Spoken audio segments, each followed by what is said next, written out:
നാരായണായ നമ നാരായണായ നമ നാരായണായ നമ നാരായണായ നമ നാരായണ സകല സന്താപനാശന ജഗന്നാഥ വിഷ്ണു ഹരിനാരായണായ നമ. ഹരിനാമകീർത്തനം. അടുത്ത ഒരു പദ്യം, 42ാമത്തെ പദ്യം. ഡംഭാതിദോഷമുടനെട്ടും കളഞ്ഞു ഹൃദി മുമ്പേ നിജാസനമുറച്ചേകനാടിയുടെ കമ്പം കളഞ്ഞു നിലയാറും കടപ്പതിന് തുമ്പങ്ങൾ തീർക്ക ഹരിനാരായണായ നമ. അപ്പോൾ ഇവിടെ ഡംഭാതി ദോഷമുടനെട്ടും കളഞ്ഞു എന്ന് പറയുന്നുണ്ട്. അഷ്ടരാഗങ്ങളെക്കുറിച്ച് പറയുന്നു. മതം, മാത്സര്യം, രാഗം, ദ്വേഷം, കാമം, ക്രോധം, ലോഭം, മോഹം, ഇതിനാണ് അഷ്ടരാഗങ്ങളെന്ന് പറയുക. ഇത് ഹൃദയത്തിൽ നിന്ന് കളഞ്ഞ്, ഹൃദി എന്ന് പറയുമ്പോൾ ഹൃദയം, ഹൃദയത്തിൽ നിന്ന് കളഞ്ഞ്, ഹൃദയത്തിൽ നിന്ന് ഒഴിച്ചു മാറ്റുമ്പോൾ ഹൃദയം ശുദ്ധമാവും.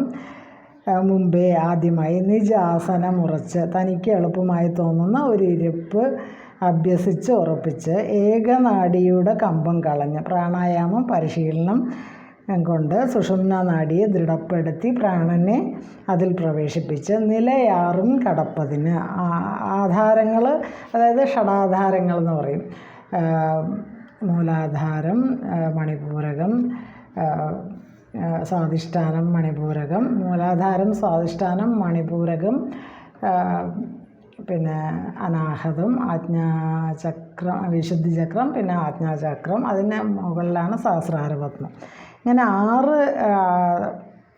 ആറ് പടികൾ അല്ലെങ്കിൽ 6 ആധാരങ്ങൾ കടക്കുമ്പോഴാണ് പിന്നെ എന്താ പറയുക, ഭഗവാനെ കാണാം എന്ന് പറയാം. അതായത് പടിയാറും കടന്നവിടെ ചെല്ലുമ്പോൾ ശിവനെ കാണാവും ശിവശംഭു എന്ന് പറയുന്ന പോലെ ഇവിടെ പറയുന്നത് നല്ല ഒരു രീതിയിൽ ശരീരത്തെ ഉറപ്പിച്ചിരുത്തി സുഷുമ്ന നാഡിയെ ദൃഢപ്പെടുത്തിക്കൊണ്ട് പ്രാണനെ അതിൽ പ്രവേശിപ്പിച്ച്, അതിനാണ് ഈ പ്രാണായാമമൊക്കെ ചെയ്യുന്നത്, ധ്യാനമൊക്കെ. അപ്പോൾ അത് നമ്മുടെ ഈ പ്രാണനെ ഈ 6 ചക്രങ്ങളിലൂടെ കടത്തിവിട്ട് ആ ഒരു സഹസ്രാര പത്മത്തിലേക്ക് എത്തിക്കാൻ നമ്മളെ സഹായിക്കും. അപ്പോൾ 6 ആധാരങ്ങളിലൂടെ കടത്തി ആജ്ഞാചക്രത്തിൽ എത്തിക്കുന്നതിന് തുമ്പങ്ങൾ തീർക്കുക, അതിന് കുറേ വിഷമങ്ങളുണ്ട്. അതൊന്നും അത്രയ്ക്ക് എളുപ്പമുള്ളൊരു കാര്യമല്ല. അപ്പോൾ അതിന് നേരിടേണ്ടി വരുന്ന വിഷമങ്ങൾ നീക്കി അനുഗ്രഹിക്കുക. ഭഗവാനെ നാരായണ, ഹരിനാരായണന് നമസ്കാരം. അപ്പോൾ എന്താ പറയുന്നത്, മതമത്സരാദികൾ അല്ലെങ്കിൽ അഷ്ടരാഗങ്ങൾ, കാമക്രോധ മോഹ ലോഭമോഹ മത മാത്സര്യ, ഇതൊക്കെയാണ് അഷ്ടരാഗങ്ങൾ. ഇതെല്ലാം ഹൃദയത്തിൽ നിന്ന് മാറ്റി ഹൃദയം ശുദ്ധമാക്കി തനിക്ക് എളുപ്പമുള്ള സുഖാസനമോ പത്മാസനമോ അല്ലെങ്കിൽ സാധാരണ ചമ്രം പടിഞ്ഞൊക്കെ ഇരുന്ന് നല്ല നിവർന്ന് ഇരുന്ന് സുഷുമ്ന നാഡിയെ ബലപ്പെടുത്താൻ വേണ്ടി പ്രാണായാമമൊക്കെ ചെയ്ത് പ്രാണനെ അതിൽ പ്രവേശിപ്പിച്ച് അങ്ങനെ അഭ്യസിക്കുമ്പോൾ പ്രാണൻ അതിൽ പ്രവേശിച്ച് ഈ 6 ആധാരങ്ങളിലൂടെ, അതായത് മൂലാധാരം ഏറ്റവും താഴെ മൂലാധാരം, പിന്നെ അതിൻ്റെ മുകളിലായിട്ട് സ്വാധിഷ്ഠാനം, പിന്നെ മണിപൂരകം, അതിൻ്റെ മുകളിൽ അനാഹതം, അതിൻ്റെ മുകളിലായിട്ടാണ് പിന്നെ വിശുദ്ധി ചക്രം, പിന്നെ ആജ്ഞാചക്രം, അതിൻ്റെ മുകളിലാണ് ഈ 6 ആധാരങ്ങളുടെ മുകളിലാണ് സഹസ്രാര പത്മം. അപ്പോൾ ഇവിടെ പറയുന്നത് ഈ സുഷുമ്ന നാഡിയെ ബലപ്പെടുത്താൻ വേണ്ടി പ്രാണായാമം ചെയ്ത് ആ 6 ആധാരങ്ങളിലൂടെ പ്രാണനെ കടത്തിവിട്ട് ആജ്ഞാചക്രത്തിൻ്റെ ഉപരി എത്തിക്കുന്നതിന് ഒരുപാട് വിഷമങ്ങളുണ്ട്. ഇത് നമ്മളിങ്ങനെ പറയുന്നത് പോലെ അത്ര എളുപ്പമല്ല. കാരണം അതിന് മനസ്സ് ശുദ്ധമാവണം, ശരീരം ശുദ്ധമാകണം, ചിന്തകൾ നല്ലതാവണം. എന്നാലേ നമ്മൾക്ക് ആ ഒരു പിന്നെ നേരെ നിവർന്ന് ഇരുന്ന് ആ ധ്യാനമൊക്കെ പരിശീലിക്കാനും പറ്റുള്ളൂ. അപ്പോൾ അതിന് സഹായിക്കാനായിട്ട് നാരായണനെ പ്രണമിക്കുന്നു, നമസ്കരിക്കുന്നു. നാരായണന് നമസ്കാരം. അപ്പോൾ പറയണേ, ആത്മസാക്ഷാത്കാരത്തിന് കൊതിക്കുന്ന മനുഷ്യൻ ആദ്യമായിട്ട് ചെയ്യേണ്ടത് അഷ്ടരാഗങ്ങളെ ഹൃദയത്തിൽ നിന്ന് മാറ്റുകയാണ് വേണ്ടത്. അതായത് മതമത്സരാദികൾ മനസ്സിൽ തൊടാതെ എന്ന് പറഞ്ഞിട്ട് വേറൊരു പദ്യം നമ്മൾ ചൊല്ലി ഇതിനു മുമ്പ്. അപ്പോൾ അഷ്ടരാഗങ്ങളെന്ന് പറയുമ്പോൾ അതിൽ ഏറ്റവും പ്രധാനം എന്ന് പറയുന്നത് ഡംഭം അല്ലെങ്കിൽ മതം എന്നാണ്, അഹങ്കാരം തന്നെ. അതായത് പിന്നെ മറ്റുള്ളവരുടെ മുമ്പിൽ കേമത്ത് നടിക്കുന്നതാണ് ഡംഭം, അല്ലെങ്കിൽ വിദ്യാധനം. ഇതൊക്കെ പിന്നെ ഇതൊക്കെ മറ്റുള്ളവരോട് ഒന്നിച്ച് ആവാൻ വേണ്ടി, മറ്റുള്ളവർക്ക് തുല്യരാവാൻ വേണ്ടി നടക്കുന്നതാണ് മത്സരം എന്ന് പറയുന്നത്. പിന്നെ അപ്പോൾ ഒരു മറ്റുള്ളവരുടെ തുല്യരാവാൻ, മറ്റുള്ളവരുമായിട്ട് ഞാൻ തുല്യതയിൽ എത്തണം എന്ന് പറഞ്ഞിട്ടുള്ള ആ ഒരു കിടമത്സരം എന്ന് പറയില്ല, അതാണ് മാത്സര്യം.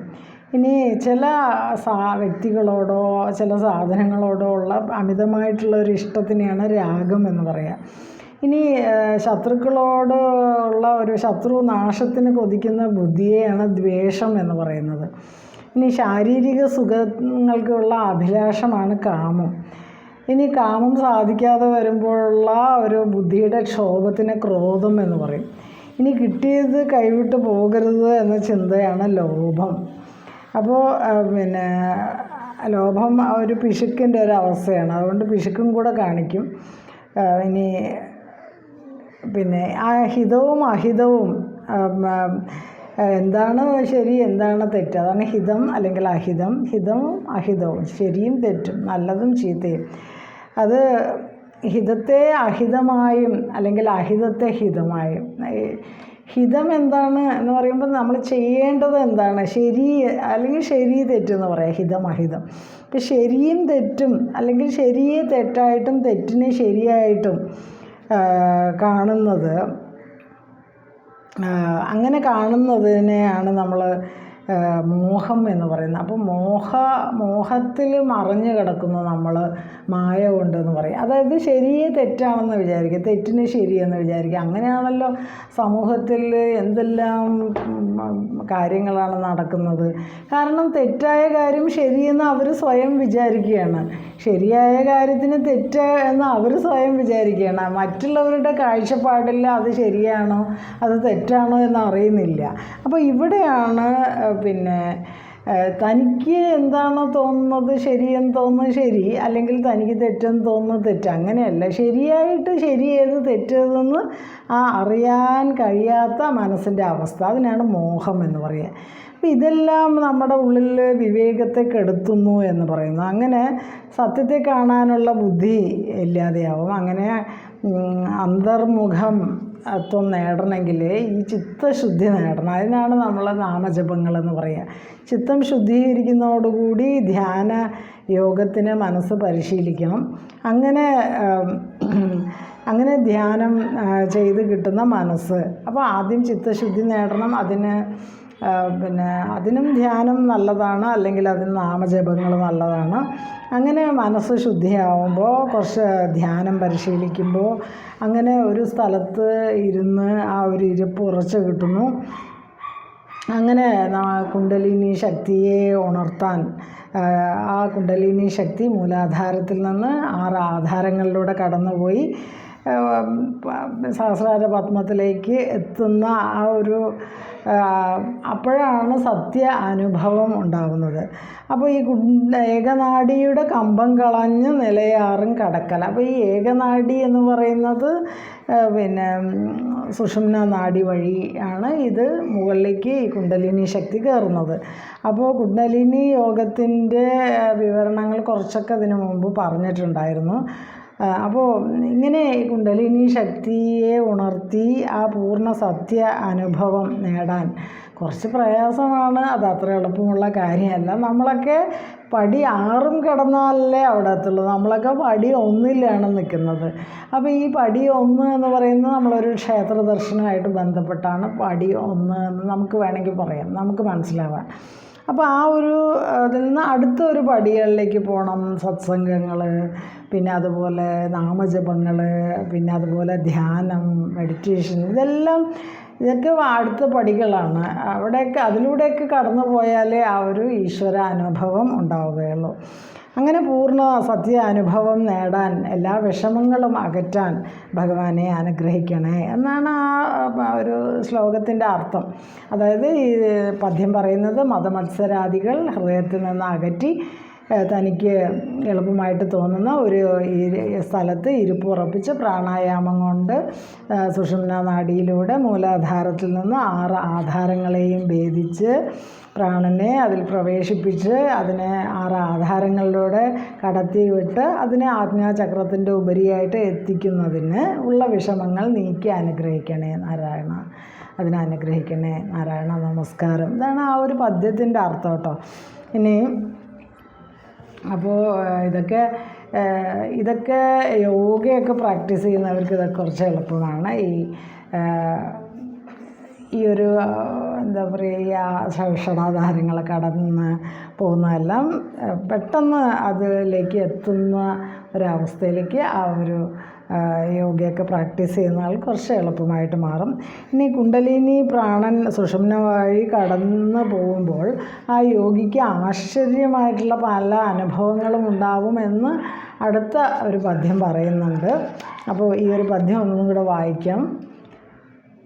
അതായത് ഇവിടെ പറയുന്നത് ബുദ്ധിയെ അന്തർമുഖമാക്കി ഏകാഗ്രപ്പെടുത്താൻ എന്തൊക്കെയാണ് അനുഷ്ഠിക്കേണ്ട സാധനകൾ, അതായത് പ്രാണായാമം, നാമജപം, പ്രാണായാമം, അതുപോലെ ധ്യാനം ഒക്കെ പരിശീലിക്കുമ്പോൾ ഷടാധാരങ്ങൾ കടന്ന് പടി 6 കടന്ന് അവിടെ ശിവനെ കാണാൻ കഴിയും, അല്ലെങ്കിൽ ഭഗവാൻ നാരായണനെ കാണാൻ കഴിയും.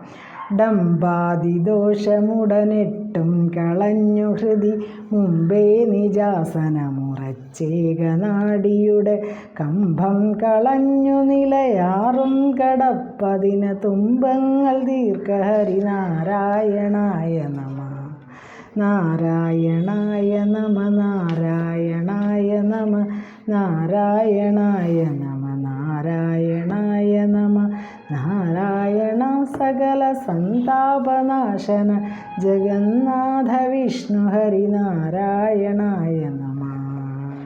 ഹരേ കൃഷ്ണ ഗുരുവായൂരപ്പ. എല്ലാവർക്കും നമസ്കാരം. എത്രയും ഭാഗം നന്ദി, നമസ്കാരം.